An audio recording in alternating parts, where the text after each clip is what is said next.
అందరికీ నమస్కారం. నేను హరీష్ రంగోజీ. ఏం మనుషులు ఉన్నారంటే సమాజంలో ఏం మాట్లాడుతున్నామో, ఎందుకు మాట్లాడుతున్నామో, ఎవరి గురించి మాట్లాడుతున్నామో సంబంధం లేకుండా కులాలని, మతాలని, అంటే ఇప్పుడు ఇది ఇంత పెద్ద తప్ప అంటే తప్పనే చెప్పాలి. నేను ఒకసారి ఇది వినిపిస్తాను, వినిపించిన తర్వాత మాట్లాడతా. ఎందుకు అని అంటే ఏదో ఒకటి పని కావాలి కదా. పల్లెని మంగళోడు పిల్లతల కొరిగిందనే ఇప్పుడు ఏమి లేకపోయి పాపం. సో డబ్బులకు బాగా దోచుకోవడానికి మరిగి ఉండేవాళ్ళ. విన్నారా? ఇంకొకసారి వినండి. ఎందుకు అని అంటే ఏదో ఒకటి పని కావాలి కదా. పల్లెని మంగళోడు పిల్లతల కొరిగిందనే ఇప్పుడు ఏమి లేకపోయి పాపం. సో డబ్బులకు బాగా దోచుకోవడానికి మరిగి ఉండేవాళ్ళ. ఏమే సీత, పులిసీత గారు, ఏమమ్మా ఏం మాట్లాడుతున్నామో, ఎందుకు మాట్లాడుతున్నామో, ఎలా మాట్లాడుతున్నామో మినిమం కామన్ సెన్స్ ఉండదా? మేము మహిళల్ని చాలా గౌరవిస్తాం, మహిళల పట్ల చాలా వినమ్రతతో ఉంటాం. ఆ నాయి బ్రాహ్మణ కమ్యూనిటీ కోసం నీకు అంత చులకనా? నాయి బ్రాహ్మణులు అంటే అంత చులకనగా కనిపిస్తున్నారా నీకు? నాకు అర్థం అవ్వట్లేదు. మాట్లాడేటప్పుడు నోరు అదుపులో పెట్టుకోవాలని తెలీదా? ఏం మాట్లాడుతున్నావు నువ్వు? పని లేని మంగళోడు పిల్లేకలు కొరిగినంటే ఇప్పుడు పని లేకుండా నాయి బ్రాహ్మణులు రోడ్డు మీద తిరుగుతున్నారు. దాని అర్థం అంతేనా? ఏం మాట్లాడుతున్నావు నువ్వు? సరే, దీనిపైన నాయి బ్రాహ్మణ సంఘాలు కూడా ఆగ్రహం వ్యక్తం చేశాయి. ఖచ్చితంగా వాళ్ళు కూడా ఫైట్ చేస్తున్నారు. అయితే ఫైట్ చేసిన తర్వాత అమ్మగారు ఒక వీడియో రిలీజ్ చేశారు, క్షమాపణ వీడియో రిలీజ్ చేశారు. ఆ క్షమాపణ ఏ విధంగా ఉందో ఒకసారి చూడండి మీరే. ఇప్పుడు మనుషులకి కనీసము ఎట్లా అయిపోయిందంటే ఇది చూడండి. హలో అండి, అందరికీ నమస్కారం. ఆంధ్రప్రదేశ్లో నాయి బ్రాహ్మణుల కులానికి చెందిన వాళ్ళందరికీ నా యొక్క క్షమాపణలు అండి. ఎందుకు అనంటే గతంలో ఒక 3-4 months బ్యాక్ నేను ఇంటర్వ్యూలో ఆపోజిట్ వ్యక్తి అడిగిన ఒక క్వశ్చన్కి అది క్యాజువల్గా సామెతని రీప్లేస్మెంట్ చేసి చెప్పాను తప్పితే. సామెత ఎక్కడుంది? సామెత ఏ బుక్లో ఉంది? సామెత నీకెవరు చెప్పారు సామెత అని? ఎక్కడ చూసి చెప్పావు చెప్పు మరి. ఆ సామెత ఆ బుక్ రాసిన సంగతి చెప్తాం మరి మేము. ఏ బుక్లో చూసి చెప్పావు చెప్పమ్మా. సామెత అంట ఎక్కడ రాసినో చెప్పు మరి. ఆ సామెత కులాన్ని కూడా కించపరచడం కానీ, ఎవరిని కూడా అసభ్యకరంగా మాట్లాడడం కానీ నా బ్లడ్లోనే లేదు. నేను అసలు మాట్లాడను. నేను ఒక ప్రతి మనిషికి, ప్రతి కులానికి అది ఇది కాకుండా చూసి ప్రేమించే వ్యక్తిని అనమాట. నేను కావాలంటే మా ఊరికి వచ్చి కూడా కనుక్కోండి. మాకేం అవసరం అమ్మ మీ ఊరు వచ్చి కనుక్కోవడానికి? మాట్లాడేటప్పుడు నోరు అదుపులో పెట్టుకుని మాట్లాడితే సరిపోతుంది కదా. అంటే నువ్వు కించపరిచి మాట్లాడేస్తావు. నువ్వు ఎట్లాంటి వాళ్ళవో, మీరు ఎట్లాంటి వాళ్ళో మేము మీ గ్రామానికి వచ్చి తెలుసుకోవాలి. వాళ్ళ వీళ్ళ కూడా ఎప్పుడు నేను తారతమ్యం లేకుండా ఉండేటువంటి వ్యక్తిని. సో కొంతమంది నాయి బ్రాహ్మణ వ్యక్తులు నాకు కాల్ చేసి నన్ను మందలించడం జరిగింది. సో మీరు క్షమాపణ చెప్పండి అనేసి. సో నేను ఏది కావాలని వాంటెడ్గా చేయలేదు. అయినప్పటికీ నా ఆంధ్రప్రదేశ్లో ప్రజలు మీరు నాయి బ్రాహ్మణ కులానికి చెందినటువంటి వాళ్ళు బాధపడుతున్నారు కాబట్టి మీ అందరికీ మరొకసారి క్షమాపణ తెలియజేసుకుంటూ నేను తెలియక మాట్లాడాను, క్షమించండి. Thank you. ఎక్కడైనా పశ్చాత్తాపం ఉందా అండి? కనిపిస్తుందా మీకు? పశ్చాత్తాపం కనిపిస్తే కింద కామెంట్ రూపంలో తెలియజేయండి. అరే తప్పు మాట్లాడాను, తప్పు చేశాను, ఆ కులాన్ని కించపరిచాను, వాళ్ళని తక్కువ చేసి మాట్లాడాను, ఎక్కడైనా పశ్చాత్తాపం కనిపిస్తుందా? ఈమెలో కనిపిస్తుందా చెప్పండి. అసలు నాయి బ్రాహ్మణ్ అంటే ఏంటి? సమాజానికి నాయి బ్రాహ్మణ చేసినటువంటి సేవలు ఎటువంటివి? అసలు నాయి బ్రాహ్మణ ఎలా పుట్టింది అని ప్రతిదీ క్లియర్గా చెప్తా ఈ వీడియోలో. అసలు వీడియో పూర్తి వరకు చూస్తే నాయి బ్రాహ్మణి యొక్క గొప్పదనం ఏంటో మీకు అర్థమవుతుంది. ఫస్ట్ ఆఫ్ ఆల్ మన నాయి బ్రాహ్మణ కాకినాడ జిల్లాకు సంబంధించిన ఒక మిత్రుడికి ఫోన్ చేసి అసలు ఏం జరిగింది అనేది ఒక 2 మాటల్లో మాట్లాడదాం. ఆ తర్వాత నేను పులిసీత గారికి ఫోన్ చేస్తా. హలో అన్నగారు, నమస్తే అండి. మేము ఇక లైవ్లో ఉన్నాము టీడీపీ ఆఫీస్, సెంట్రల్ ఆఫీస్ నుంచి. అయితే ఈ పులిసీత గారు చేసినటువంటి కామెంట్స్ కానీ, ఈ పులిసీత గారు మాట్లాడినటువంటి వ్యాఖ్యలు కానీ మీరు ఏ విధంగా తీసుకుంటున్నారు అసలు? ఫస్ట్ ఆఫ్ ఆల్ ఆవిడ ఏంటంటే ఏదైతే మన నాయి బ్రాహ్మణ కమ్యూనిటీ ఏదైతే ఉందో ఈ కమ్యూనిటీలో ఉన్నటువంటి ప్రతి ఒక్కరి యొక్క మనోభావాలను దెబ్బతీసే విధంగాను, వాళ్ళందరినీ కించపరిచే విధంగాను ఆవిడ మాటలు కానీ ఆవిడ ధోరణి కానీ ఉందమ్మా. ఓకే. తర్వాత ఏంటంటే ఆవిడ ఏదో ఈ సామెతలు మళ్ళా చేశారని చెప్పేసి ఒకటి మళ్ళీ ఆవిడ ఒక వీడియో చేసి పెట్టారు కదా, క్షమాపణ వీడియో చేసి పెట్టారు. అందులో కూడా నాకైతే ఎక్కడ పశ్చాత్తాపం కనిపించలేదు. అలా కాదు, క్షమాపణ వీడియో చేసింది కానీ ఈ సామెత ఎప్పుడో ఉంది, నేను మళ్ళీ దీన్ని తిరిగి మళ్ళీ చెప్పాను నేను, అంతే తప్ప నా తప్పేం లేదని చెప్పింది ఆమె. అంటే ఆ సామెత ఎక్కడుంది, ఏ గ్రంథంలో రచించబడి ఉందో మనకు తెలియాలి కదా. ఏ గ్రంథకర్త రాసాడు, దాన్ని ఎవరో రచించారు అనేది మనకు తెలియాలి మెయిన్. ఆవిడ వ్యాఖ్యలు ఎలా ఉన్నాయంటే అక్కడ ఉన్నదే నేను చెప్పాను అంటుంది, ఎక్కడున్నా చూపించాలి కదా మనకి. అవును అవును అవును. అది ఇప్పుడు ఆవిడ చేసింది ఎంతవరకు కరెక్ట్ అనేది మనందరం భావించాలి దీన్ని. ఎందుకంటే యావత్తు జాతి ఏదైతే ఉందో జాతిని అవమానించినట్టుగా ఆవిడ యొక్క వ్యాఖ్యలు కానీ ఆవిడ యొక్క ప్రసంగాలు కానీ ఆ మీడియాలో రావడం జరిగింది. అవునండి, ఇది ఖచ్చితంగా నాయ బ్రాహ్మణ కులానికి సంబంధించి కమ్యూనిటీకి సంబంధించి మాట్లాడింది ఎవరో హర్షించరు ఫస్ట్ ఆఫ్ ఆల్. అయితే ఈమె క్షమాపణ వీడియో ఒకటి చెప్పింది, అది ఇప్పుడే చూస్తున్నాం. యాక్చువల్గా చూసినప్పుడు ఆమె ముఖంలో కానీ ఆమె మాట్లాడే తీరులో కానీ మాకైతే అరే తప్పు మాట్లాడాను తప్పు చేశాననే పశ్చాత్తాపం అయితే ఎక్కడా మాకు కనిపించలేదు. ఫస్ట్ ఆఫ్ ఆల్ చేసింది ఫస్ట్ ఆఫ్ ఆల్. ఇంకొకటి ఏంటంటే తర్వాత ఇంకోటి అంటే భారత్ ఛానల్ ఏదైతే ఉందో యూట్యూబ్ ఛానల్ ఏదో ఛానల్ ఉందో వాళ్ళు కూడా ఇలాంటి అభ్యంతరకరమైనటువంటి వాళ్ళు ఏదైతే ధోరణితో మాట్లాడుతున్నటువంటి మాటలు ఉన్నాయో అవి వాళ్ళు ముందుగా వాళ్ళు టెలికాస్ట్ చేయకూడదు. అవును, వాళ్ళు ఎట్లా అప్లోడ్ చేశారు? రైట్. అవును, మీడియా వారిది కూడా చాలా తప్పు ఉంది దీంట్లో. అవును అవును. ఎందుకంటే అభ్యంతరకరమైనటువంటి ప్రసంగాలు ఎవరు చేస్తున్నదని ఏదైనా వాయిస్ ఇచ్చినా కూడా దాన్ని కట్ చేసి వాళ్ళు దాన్ని పెట్టాలి తప్ప మీడియాలో దాన్ని అలా పెడతాం వాళ్ళది కూడా తప్పేది ఇక్కడ. ఓకే, మీరు అట్లనే లైన్లో ఉండండి. నేను ఒకసారి పులిసీత గారిని లైన్లోకి తీసుకొని మాట్లాడతాను. మాట్లాడిన తర్వాత అసలు నాయ బ్రాహ్మణ కమ్యూనిటీ అంటే ఏంటి, సమాజానికి ఎలా ఉపయోగపడింది, సమాజానికి ఎలా సేవలు చేసింది అనేది పూర్తిగా మాట్లాడుకుందాము. ఫస్ట్ అయితే మీరు కొంచెం లైన్లో ఉండండి. నేను ఒకసారి పులిసీత గారిని లైన్లోకి తీసుకుంటాను. హలో హలో హలో ఎవరు? యా, పులిసీత గారండి మాట్లాడుతుంది. అవును, ఎవరండి? యా, హైదరాబాద్ నుండి సెంట్రల్ ఆఫీస్ నుంచి మాట్లాడుతుంది. చెప్పండి. యా, మీరు గతంలో 3 నెలల కిందట నాయ బ్రాహ్మణ కమ్యూనిటీ కోసము మాట్లాడడం జరిగింది తప్పుగా. అవునండి. దానికోసం మీరు క్షమాపణ వీడియో కూడా పోస్ట్ చేయడం కూడా జరిగింది. ఓకే.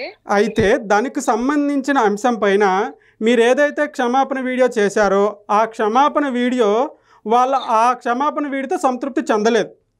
ఎందుకంటే ఆ వీడియో మేము కూడా చూసామండి. చూసిన తర్వాత ఆ వీడియోలో మీరు ఎక్కడా పశ్చాత్తాప పడ్డట్టు కానీ మీరు ఎక్కడా బాధపడ్డట్టు కానీ చివరాఖరిలో క్షమాపణ తెలియజేస్తున్నానని చెప్పేసి మీరు నవ్వుకుంటూ చెప్పడం అనేదానికంటే మీరు ఏదైతే బాధ పెట్టి మాట్లాడారో దానికంటే ఈ క్షమాపణ వీడియో ఇంకా బాధ కలిగిస్తుందని చెప్పి దాదాపు నిన్న ఒక 100 కాల్స్ నాకు వచ్చాయి.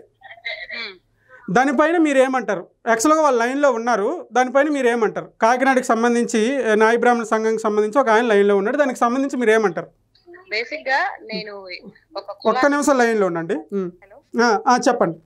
కించపరచడం కానీ చేసే ఉద్దేశం నాది కాదండి. అది ఎప్పుడో సామెత ఎవరో వాడుతున్నట్టుంటే ఆ సామెత నేను జస్ట్ పెట్టానే కానీ పర్టికులర్ గా ఒక కులాన్ని గురించి మాట్లాడడం కానీ నా ఉద్దేశం కాదు. నేను చాలా చాలా పద్ధతిగా ప్రతి ఒక్కరికి ఈవెన్ అడుక్కునే వాడికి కూడా గౌరవించే వ్యక్తిత్వం అది కావాలంటే మా ఊరికి వచ్చి కనుక్కోండి మీరు.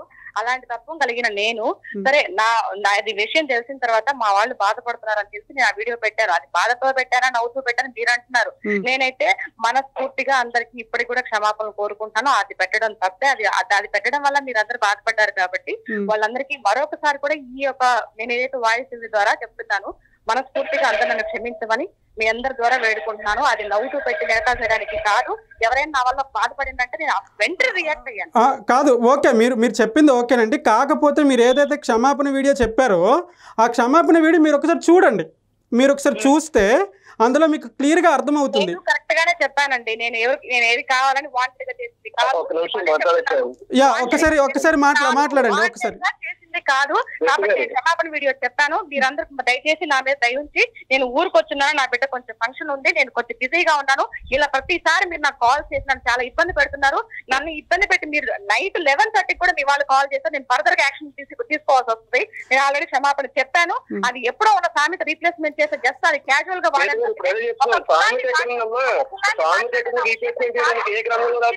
ఒక మనిషిని మెంటల్ టార్చర్ చేయడం అనేది కరెక్ట్ కాదు. ఒక ఆడపిల్లకి కాల్ చేసి దానికి మా మైండ్ లో పెట్టుకొని ఆల్రెడీ అపాలజీ చెప్పారు. ఇంకా don't call me any time. Okay Sita గారు, మరి అదండి నాన్నగారు కట్ చేసేసారు ఫోను. అదే అర్థమైంది. ఆమె ఖచ్చితంగా దీని మీద ఫైట్ చేద్దామండి. 100% 100% అండి. దీనికైతే మేము ఖచ్చితంగా సపోర్ట్ చేస్తాము. అసలు అంటే 10 సార్లు ఫోన్ చేస్తారంటే బాధపడినప్పుడు ఖచ్చితంగా ఫోన్ చేస్తారండి. మీరు మాట్లాడేటప్పుడు ఆలోచించాలి. అలా కాదు, ఇప్పుడు కూడా ఆవిడ అంటుంది అదే సామెత అంటుంది. సామెత ఎక్కడ రాసిందండి? ఆ సామెత ఏ గ్రంథంలో రాసిందో మనకు తెలియాలి కదా. తెలియాలి. అవును, ఎక్కడ అప్పుడు ఆ రాసింది ఎవరో చెప్తే మేము వాళ్ళతో ఫైట్ చేస్తాం కదా. అలా కాదు సార్, మీరు ఇప్పుడు ఇంటర్వ్యూ తీసుకుంటున్నారు. ఇంటర్వ్యూ తీసుకున్నప్పుడు ఆవిడ ఏం చెప్తుంది? ఉన్న సామెత నేను చెప్తున్నాను, ఇప్పుడు ఉంది సామెత. అవును, అదే ఖచ్చితంగా మనం లీగల్ గా ప్రొసీడ్ అవుదామండి. ఖచ్చితంగా అయితే దీన్ని ఉపేక్షించే పరిస్థితి అయితే లేదు. మనకి గవర్నమెంట్ ఏదైతే 50 జీవో రిలీజ్ చేసి 1986 యాక్ట్ ప్రకారము మనకి ఒక కుల దూషణ చట్టాన్ని ఒక జీవోని రిలీజ్ చేయడం జరిగిందండి. ఈ కుల దూషణ చట్టం జీవోని కంపల్సరీ ఆవిడ మీద మేము యూజ్ చేయవలసిన పరిస్థితి ఆవిడే తీసుకుని వస్తున్నారు. ఎందుకంటే ఆవిడ ఇప్పుడు మాట్లాడిన ద్వారా మీరే విన్నారు కదా. విన్నానండి, ఖచ్చితంగా విన్నాను. అవును, అంటే ఎక్కడ ఉందండి సామెత, ఎక్కడ ఉంది సామెత అనేది మరి అందరికీ తెలియదు. ఇప్పుడు కూడా ఆవిడ పశ్చాత్తాపం పోలే, నేను తప్పు చేశానని అంటలేదు ఆవిడ. అవును, ఇంకా ఎక్కడ ఉందా సామెత, నేను సామెతను పట్టుకున్నాను అంటుంది. ఎక్కడుంది సామెత, ఏ గ్రంథంలో రాసిందో మరి ఆ గంధకర్త ఎవరో కూడా ఆవిడకే తెలియాలి ఇక్కడ. ఖచ్చితంగా దీని మీద ఖచ్చితంగా మనం లీగల్ గా ఫైట్ చేద్దామండి. ఖచ్చితంగా మా సపోర్ట్ అయితే ఖచ్చితంగా ఉంటుంది. ఆమె ద్వారా నేను ఇప్పుడే లైవ్ లో కూడా అసలు యాక్చువల్గా లైవ్ నడుస్తుందని చెప్పినా కూడా ఆమె అంత రేసగా ఫోన్ చేసి అంత రేసగా పెట్టేయడం అనేది కరెక్ట్ కూడా కాదు. ఆవిడ లీగల్ గా తీసుకోవడం ఏంటండి? ఆవిడకన్నా ముందు మేము లీగల్ గా తీసుకుంటాము. ఎందుకంటే వెళ్ళనండి సార్, ఏం ప్రాబ్లమే లేదు. ఆమె లీగల్ గా తీసుకెళ్తుందో లేకుంటే లీగల్ గా యాక్షన్ తీసుకుంటుందో తీసుకునేవ్వండి, నో ప్రాబ్లం. దానికి ఉడతూపులకి భయపడే పరిస్థితి అయితే ఇక్కడ లేదు. ఫస్ట్ ఆఫ్ ఆల్ అలా కాదు, ఆవిడ పబ్లిక్ గా న్యూస్ ఛానల్ లో కులదోషం చేసింది ఆవిడ. అవును, ఆవిడ శిక్షింపబడాలి. ఆవిడ మీద గవర్నమెంట్ ఏదైతే ఉందో చట్టరీత్యా ఆవిడ శిక్ష, వాళ్ళు ఆ శిక్షగా ఆవిడ ఇదవ్వాలి ఆవిడ కంపల్సరీ. ఖచ్చితంగా అండి, ఖచ్చితంగా. ఓకే, థ్యాంక్ యూ నాని గారు. మిమ్మల్ని మేము కాంటాక్ట్ అవుతాము. ఓకే, ఇది తప్పు మాట్లాడారు. ఓకే, ఆమె చెప్తున్నారు ఏమని, మేము అపాలజీస్ చెప్పామండి, మేము తప్పు చేశామండి చెప్తున్నారు. కానీ నేను చెప్పేది కూడా ఆమె వినే అంత దీంట్లో కూడా లేనప్పుడు సమాజానికి ఏం సమాధానం చెప్తున్నారు, ఏ మెసేజ్ ఇవ్వాలనుకుంటున్నారు? సీత గారు, నేను మిమ్మల్ని అడుగుతున్నా డైరెక్ట్గా. సరే, తప్పు జరిగింది, కుల పెద్ద ఆ కులానికి సంబంధించినటువంటి వ్యక్తి మీతో మాట్లాడడానికి ట్రై చేస్తున్నాడు. మీకేమైంది మాట్లాడడానికి? మీరు తప్పు మాట్లాడినప్పుడు మీడియా ఛానళ్ళ కోసం చెప్తా, మినిమం కొంచెమైనా కామన్ సెన్స్ ఉందా? నాకు అర్థం అవ్వట్లేదు ఆ ఛానల్ వాళ్ళకి. ఏం కులాల కోసం మాట్లాడితే మీకు వ్యూస్ వస్తాయా? మతాల కోసం మాట్లాడితే మీకు వ్యూస్ వస్తాయా? ఒక కులాన్ని కానీ, ఒక వ్యక్తిని కానీ, ఒక సామాజిక వర్గాన్ని కానీ అట్లా కించపరుచుకుని మాట్లాడితేనే మీకు వ్యూస్ వస్తాయంటే ఎందుకు ఆ డబ్బులు? ఎవరి కోసం ఆ డబ్బులు? కామన్ సెన్స్ ఉండాలి కదా వీడియోలు అప్లోడ్ చేసే ముందు. ఈమెకైతే పూర్తిగా తెలివి లేకుండా మాట్లాడింది. అంటే ఏదో నేను మాట్లాడతాను కదా, 10 మంది చూస్తున్నారు కదా, 10 మంది చూస్తే సెలబ్రిటీని అవుతాను కదా అనే సెన్స్లో మాట్లాడినప్పుడు మీడియా ఛానల్ వాళ్ళకి ఏమైంది? ఆ ఛానల్ వాళ్ళకి ఇంగిత జ్ఞానం ఏమైంది? కనీసం కామన్ సెన్స్ ఉండాలి కదా. వీడియో అప్లోడ్ చేసే ముందు అరే ఈ కమ్యూనిటీకి సంబంధించిన వాళ్ళ మనోభావాలు దెబ్బలు తింటాయి, మనోభావాలు చాలా బాధపడతారు వాళ్ళు అని మినిమం కామన్ సెన్స్ ఉండాలి కదా. ఫస్ట్ ఆఫ్ ఆల్ పులిసీత గారితో పాటు ఛానల్ వాళ్ళు కూడా క్షమాపణ తెలియజేయాలి. ఈ విధంగా చూసుకుంటే క్షమాపణ తెలియజేయకపోతే ఖచ్చితంగా లీగల్ ఫైట్ చేయడానికి సిద్ధంగా ఉన్నామని ఈ విషయం తెలియజేస్తున్నాం మేము. ఓకే, ఇది ఇలా ఉంటే పులిసీత గారు ఫస్ట్ ఆఫ్ ఆల్ మీకు చెప్పడం ఏంటంటే, ఎవరైనా మాట్లాడేటప్పుడు, ఎవరైనా ప్రశ్నించేటప్పుడు ఓర్పుగా నేర్పుతో సమాధానం చెప్పడం నేర్చుకోండి. ఫస్ట్ ఆఫ్ ఆల్ మీకేదో తెలివి ఉంది, లేదా 4 మాటలు ఎక్స్ట్రా మాట్లాడగలుగుతానని చెప్పేసి మాట్లాడితే ఇక్కడ ఎవరు ఊరుకొని లేరు. ఫస్ట్ ఆఫ్ ఆల్ మీకు నాయి బ్రాహ్మణులు అంటే అంత చులకనగా కనిపిస్తున్నారా? నాయి బ్రాహ్మణ కమ్యూనిటీ అంటే అంత చులకనగా కనిపిస్తుందా? చెప్తా, నాయి బ్రాహ్మణుడు అంటే ఏంటి, సమాజంలో ఎలా వచ్చాడు, సమాజానికి ఎలా ఉపయోగపడ్డాడు అనేది క్లియర్గా చెప్తా. చెవులు పెట్టుకొని విను. అసలు నాయి బ్రాహ్మణుడు ఎక్కడ స్టార్ట్ అయిందంటే 1500 క్రీస్తుపూర్వం 1500కు ముందు నిజానికి చెప్పాలంటే నాయి బ్రాహ్మణ కమ్యూనిటీకి సంబంధించిన సాంప్రదాయం లేదు. చరకుడు, సుశ్రుతుడు అనే ఒక ఇద్దరు భారతదేశానికి ఆయుర్వేదాన్ని పరిచయం చేశారు. ఆయుర్వేదానికి గుండెకాయ లాంటి వాళ్ళిద్దరు. అయితే ఆ రోజుల్లో రోగాలతో బాధలు పడుతుంటే చికిత్స చేయడానికి నిమిత్తము ఆ ఒంటి మీద ఉన్నటువంటి రోమాలను తొలగించే ప్రక్రియ ఈ చరక వృత్తి ఆదరణలోకి వచ్చింది. అయితే చరకుడు అనే ఒక మహా గొప్ప వ్యక్తి ప్రాంతాల వారీగా తిరుగుతూ, దేశాల వారీగా తిరుగుతూ ఆయుర్వేదాన్ని ప్రజలకు అందిస్తూ అక్కడి నుంచి వాళ్ళ దగ్గర నుంచి ఈ నాయి బ్రాహ్మణ కులమని పుట్టింది. అంటే ఈ విధంగా చూసుకుంటే ఆయుర్వేదం ద్వారా ఇంగ్లీష్ వైద్యం, ఇప్పుడు చేసుకున్నటువంటి ఇంగ్లీష్ వైద్యం పుట్టింది అని మీరు నిజంగా నమ్మితే మరి నాయి బ్రాహ్మణుడే కదా వైద్యాన్ని అందించింది భారతదేశానికి. నాయి బ్రాహ్మణుడి చేతిలో కదా వైద్యం పుట్టింది. మరి నాయి బ్రాహ్మణుడి చేతిలో కదా మరి వైద్యం పుట్టింది. నీకు ఇంత జ్వరం వస్తే హాస్పిటల్కి పోతావు, ఇంత జలుబు వస్తే హాస్పిటల్కి పోతావు. ఆ హాస్పిటల్కి పోతే ఆ డాక్టర్లు ఆ వైద్యం నాయి బ్రాహ్మణుడు తయారు చేసిందే కదా. మరి ఆ విధంగా చూసుకుంటే ఇంకొకటి, ఈ దేశాల వారీగా ఈ ప్రాంతాల వారీగా వీళ్ళు తిరుగుతూ ఈ శస్త్రచికిత్స చేస్తూ ఈ ఆయుర్వేదం అందిస్తూ ఈ ఇలా చేసిన తరుణంలో రాజులు కూడా వీళ్ళని న్యాయ బ్రాహ్మణులనే మంత్రులుగా నియమించుకునేవారు. తెలుసా మీకు అది? ఎంతమందికి తెలుసు? న్యాయ బ్రాహ్మణ కులానికి సంబంధించిన వ్యక్తులే రాజుల దగ్గర 80% వరకు మంత్రులుగా ఉండేవాళ్ళు. ఎందుకు ఉండేవాళ్ళు? ఎందుకంటే న్యాయ బ్రాహ్మణుడికి అన్ని విషయాలు తెలుసు కాబట్టి, న్యాయ బ్రాహ్మణుడు తెలివైన వాడు కాబట్టి. ఎందుకు తెలివైన వాడు అంటే ప్రాంతాల వారీగా గ్రామాల వారీగా తిరుగుతాడు కాబట్టి ప్రతి ఒక్కడి యొక్క మైండ్లో ప్రతి ఒక్కడి యొక్క మనసులో ఏముందనేది క్లియర్గా గ్రహించగలడు కాబట్టి అందుకు రాజులు మంత్రులుగా నియమించుకునేవాళ్ళు న్యాయ బ్రాహ్మణుడిని. తెలుసా మీకు ఆ విద్య? మీరు పుట్టేటప్పుడు న్యాయ బ్రాహ్మణుడు కావాలి, మీరు చచ్చేటప్పుడు న్యాయ బ్రాహ్మణుడు కావాలి, మీ పెళ్ళికి న్యాయ బ్రాహ్మణుడు కావాలి.